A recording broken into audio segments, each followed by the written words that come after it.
right then, for the first session, I'm going to introduce the first invited talk by Heather BLAKEY, which is going to be on the flâneur of Teyvat. Please. Good morning, everyone. It's very lovely to be here. It's my first time in Hong Kong. You must forgive me for reading from my phone. I can never resist the thrill of editing what I'm going to say slightly, like an hour before. All right, so my name is Heather BLAKEY, as Leon introduced. I'm based at the University of Western Australia. I would like to start by thanking Leon and Espen for the invitation to attend this conference, and also to everyone else at City University Hong Kong for all the care and kindness they have given in the organization of this event.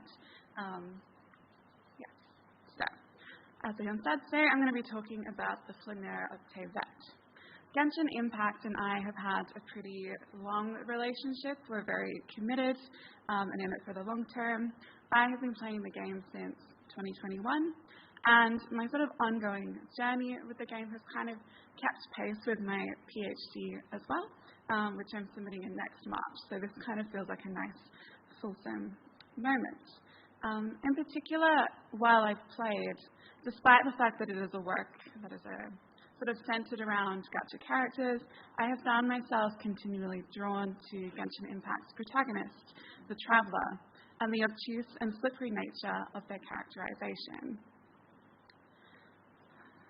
So, in this paper, I forward that reading the Traveller through the lens of flâneur makes visible the veering qualities of the Traveller, and, further, provides a language by which we might meaningfully illuminate some of the labyrinthine qualities of Genshin Impact as a serialized narrative work. Genshin Impact's format of release, long-term planned updates of chapters with emphasis on story and character, make the video game, at least on the surface, an unwieldy quantity of material to study from the context of its story.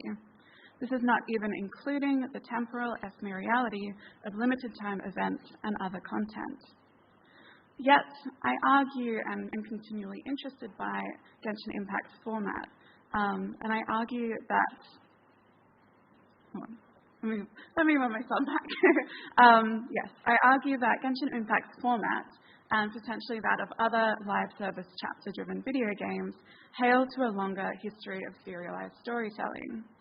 For example, many collected works of what we might now describe as classical European literatures were originally serialized in newspapers and magazines, and only later consolidated into volumes with more definitive senses of finality.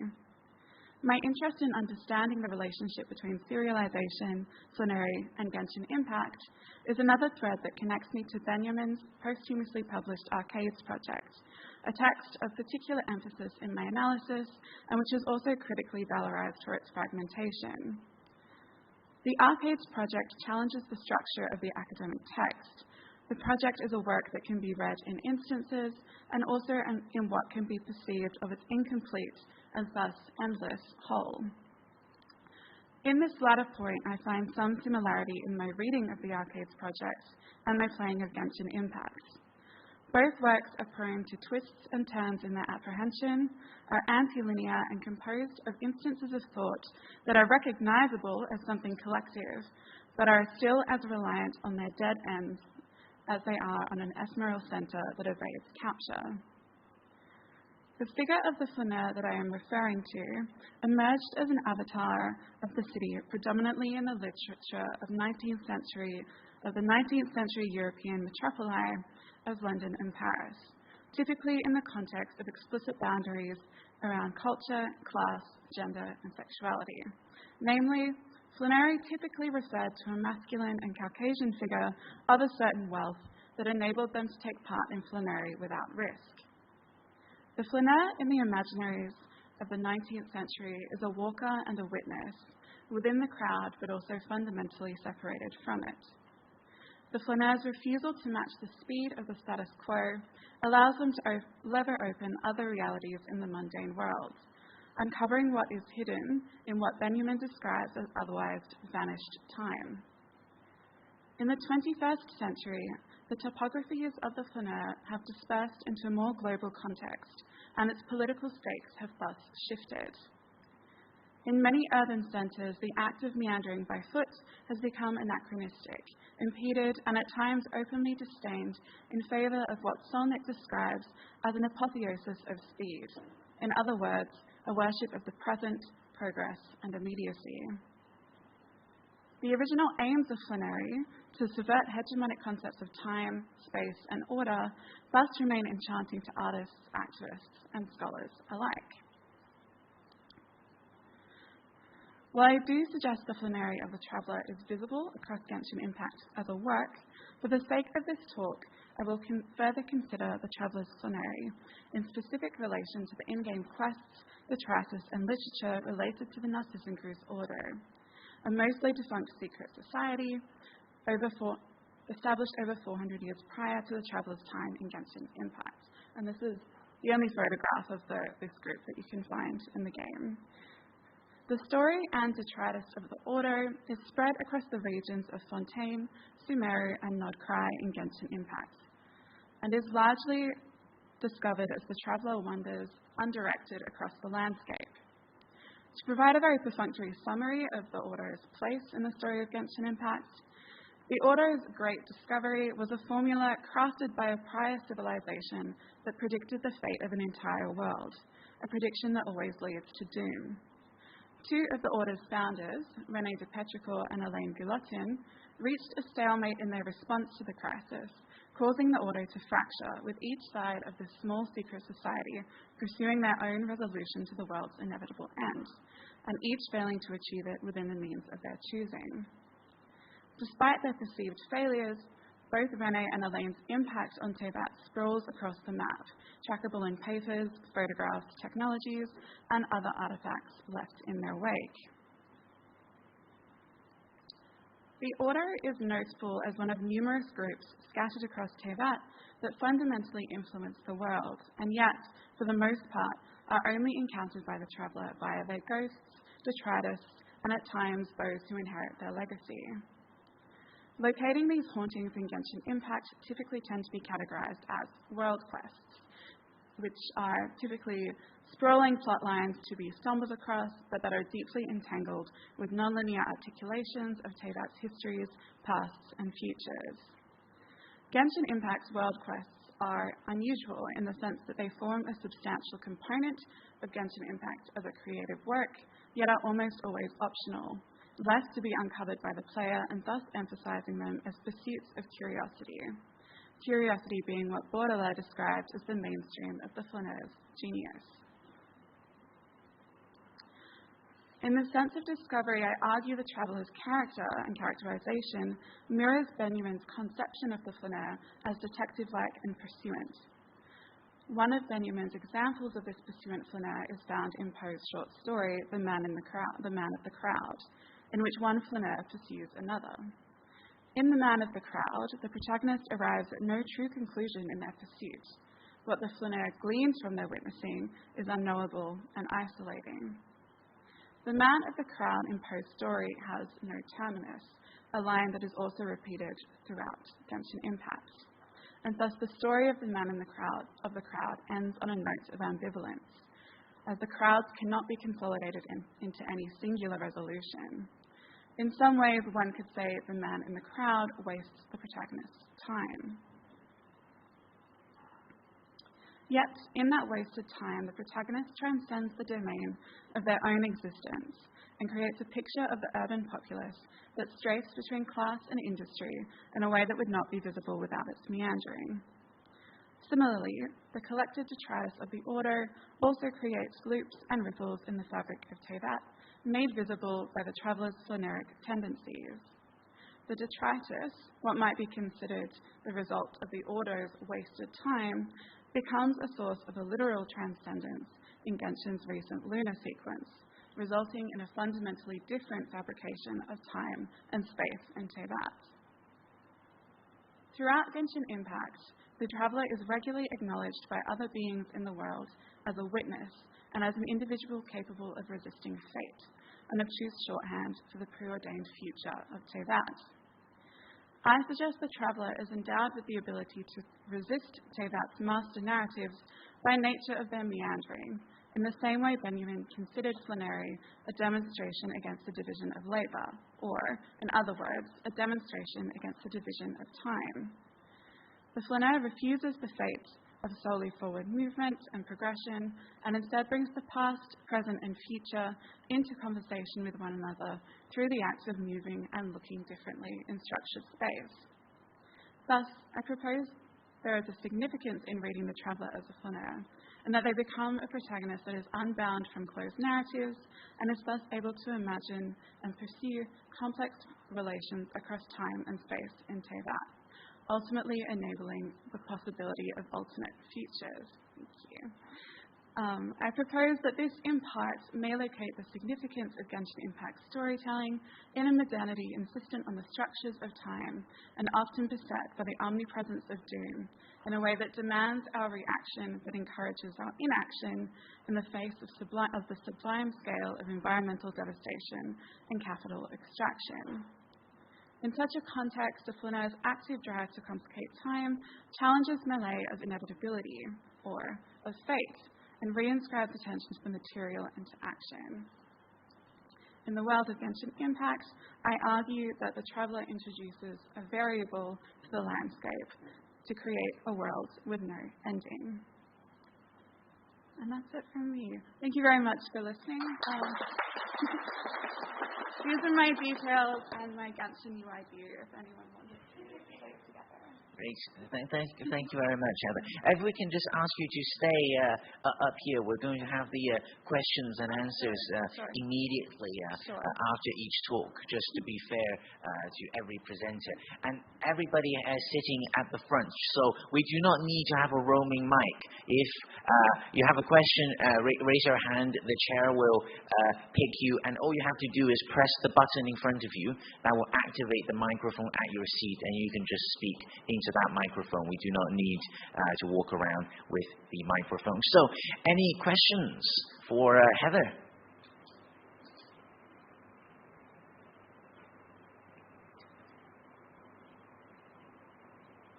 Oh, okay. And you also...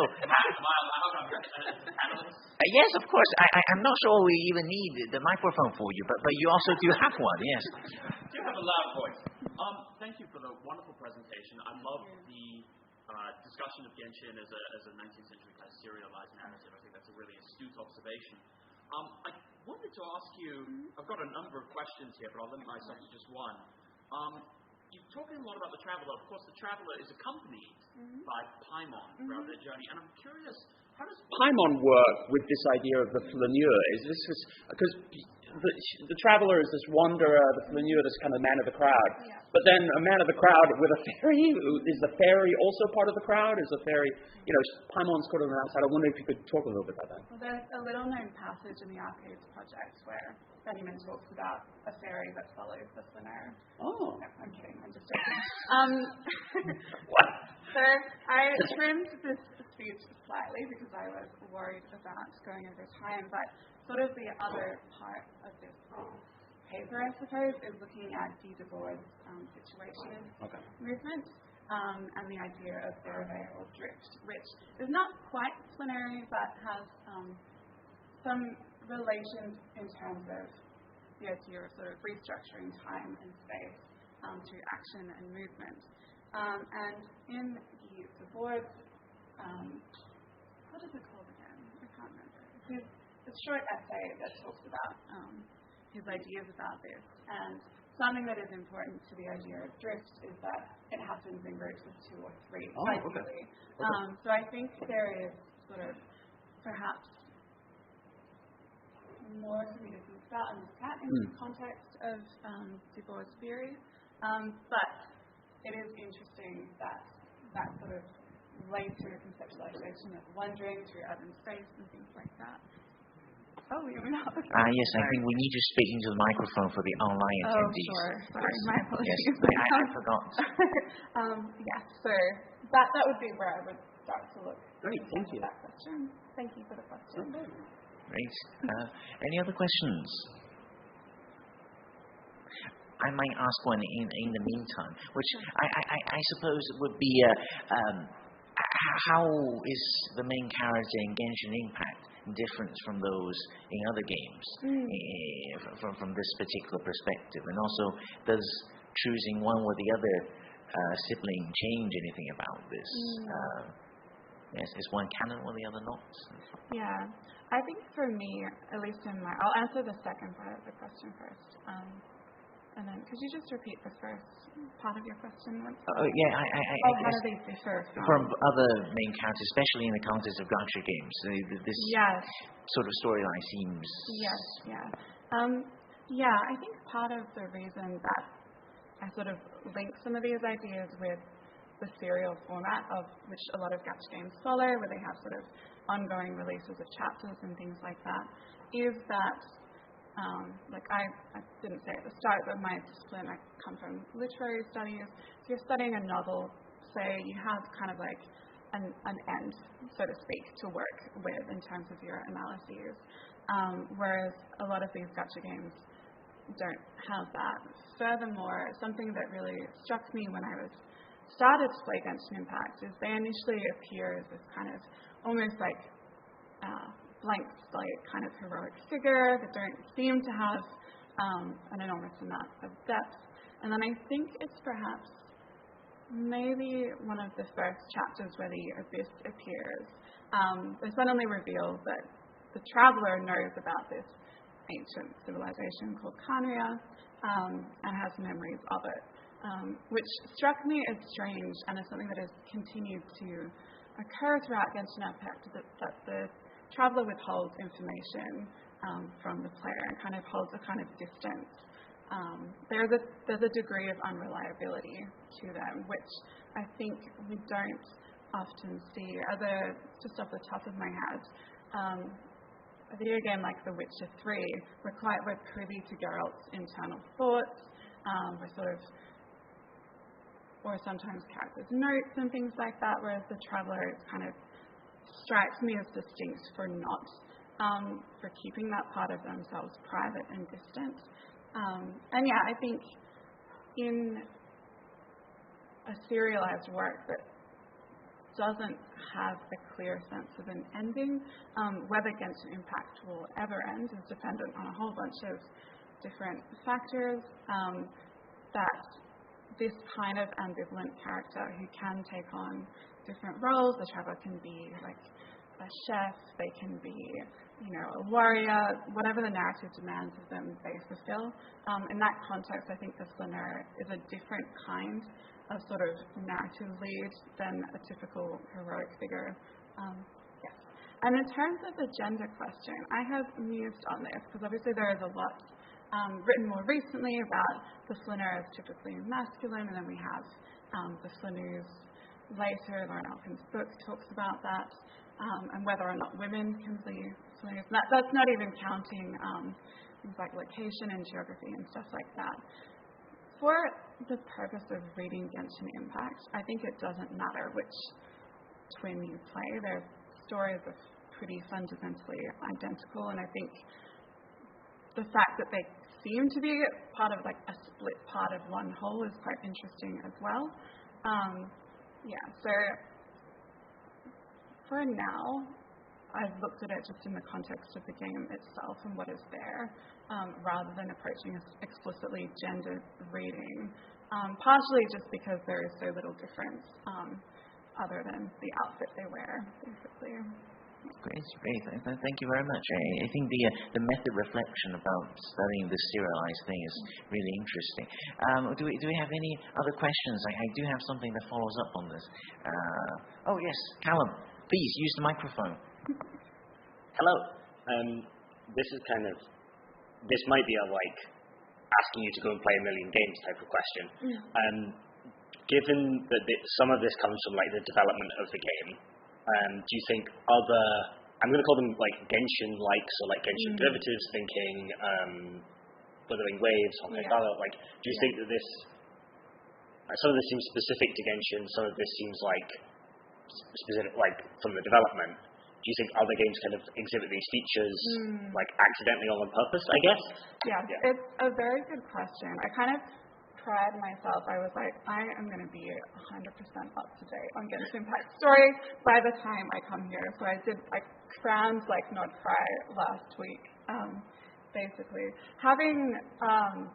Playing through all of a gacha game that has been running for now 6 years is like such an enormous volume of time. But for me at the moment, kind of limited this analysis just to Genshin because it's the one that I know most about.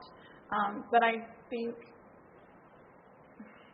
I've played some other gacha games, never to kind of the extent of which I've played this one, because I only have one tiny life. But I think, I'm intrigued by what there might be to find in these kind of like serially released games. But I'm not 100%. I think it's a good, excellent question that I've also been thinking about as well. I don't know if you have had thoughts in other ones that you've played.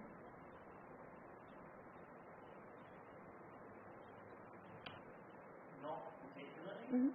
I feel like some games nowadays so directly mentioned. Like they're going to like inevitably fall into this, but I also have not played enough of them to say.